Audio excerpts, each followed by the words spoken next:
As a documentary filmmaker, you need gear that adapts with whatever situation that you find yourself in. It's one reason that I really like Canon cameras for documentary cinematography, because they have 10 stops of ND, they have XLRs on the body, and you're able to be either a one-man band or a small crew doc filmmaker with something like a C400 or C50 or C70, three of my favorite cameras of all time.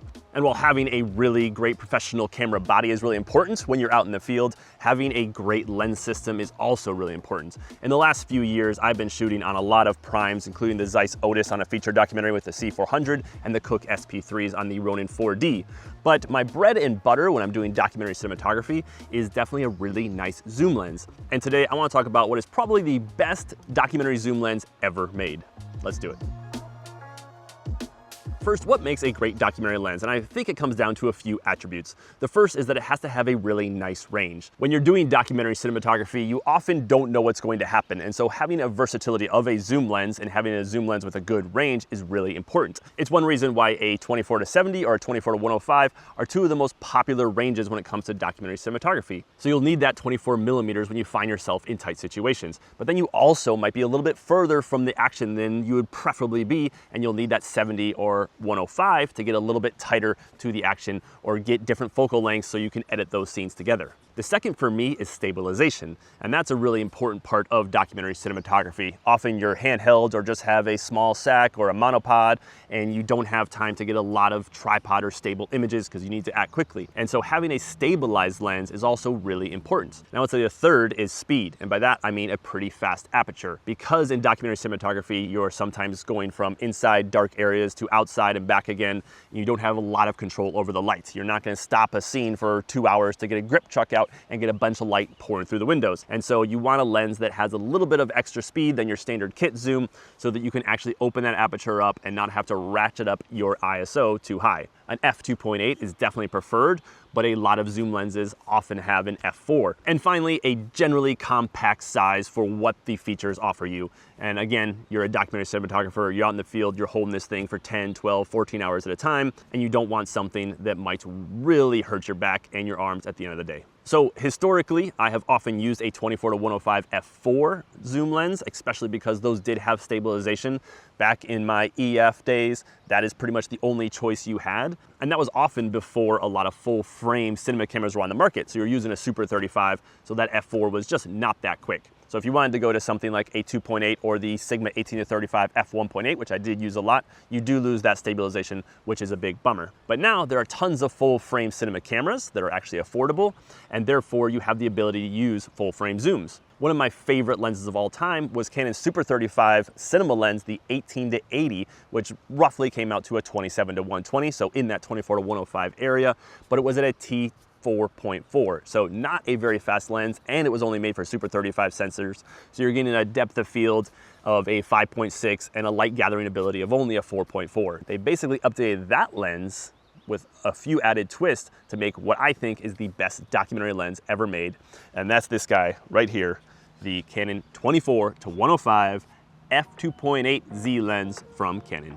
There are a ton of amazing features on this lens, so let's go through all of my main points that I love about it and why I think it's the best documentary lens ever made. So first and most important is the range of this lens. And like I said, having a 24-70 or 24-105 in documentary situations is really important. And this lens is a 24-105. And that's an incredible range for documentary cinematography. It allows you to get those wide angle shots and then quickly punch in to a really tight of someone talking or an action taking place. This lens also comes with image stabilization. And so if you're using something like the Canon C400 that does not have IBIS, or even the C50, which is filming me now, also does not have IBIS, this lens is the perfect pairing. And the stabilization on this lens is also incredible.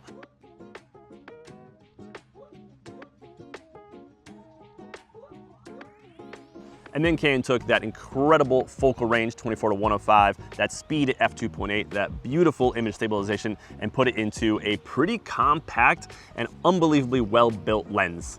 So the lens has a really nice declicked aperture, so if you did need to change your aperture, it wouldn't be really stuttery like you get on most photo lenses. And then it also has a really nice internal zoom, which is also a very important part of a documentary lens. If you're zooming in and you're on a rig or even handheld, it really helps to not have the weight balance of your rig change, especially if you're hand holding, you're zooming in and that thing's elongating, then it becomes a little bit more front heavy.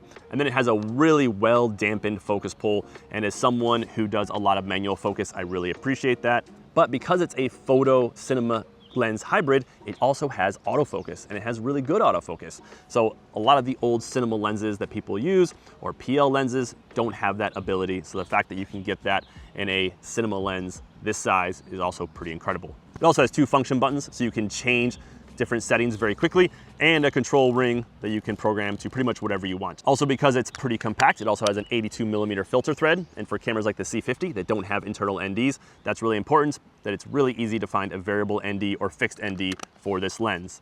But then this lens also has a little trick up its sleeve that a lot of the old cinema lenses had, a lot of the old expensive cinema lenses, and that's that it can take this attachment from Canon right here and become a power zoom. And over the last 15 years, as a lot of people have been using more photo lenses for documentary cinematography, I think we've gotten kind of used to that juddery crash zoom action that we see in a lot of films.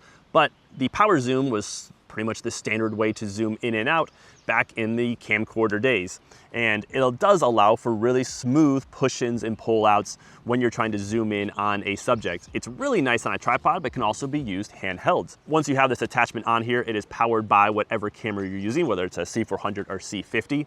And what's beautiful about the C50 is they actually put a zoom rocker on the handle. And so that's all you need is this attachment, and then the camera can then recognize that the zoom rockers on the lens, and you're able to pull and push zoom really, really easy with the zoom rocker on the C50. Now for the C400, you can program the joystick on the handle now to be a power zoom. So if you do have this lens on here, then you can use that. But I really do wish that Canon would update this handle and add a power zoom function on the front, especially now because the R6V even has it at $2,400. And obviously, though it maybe isn't the most important thing compared to something like a Zeiss Otis, but the image quality is also really, really good. It's a very sharp lens at pretty much every focal length, and it has a really nice out of focus areas, not a ton of character, but just a really standard, great looking documentary cinematography lens. When you're using it with some of the more modern bodies like the C400 and the C50, those 6K and 7K sensors, then there's plenty of sharpness coming out of this lens, and the light gathering ability f2.8 is just beautiful, especially because you get that extra 70 to 105 focal length. So there you go, the best documentary cinematography lens ever made, the Canon 24-105. So what do you think? What's your favorite documentary cinematography lens? Let me know in the comments below, and I'll see you in the next video.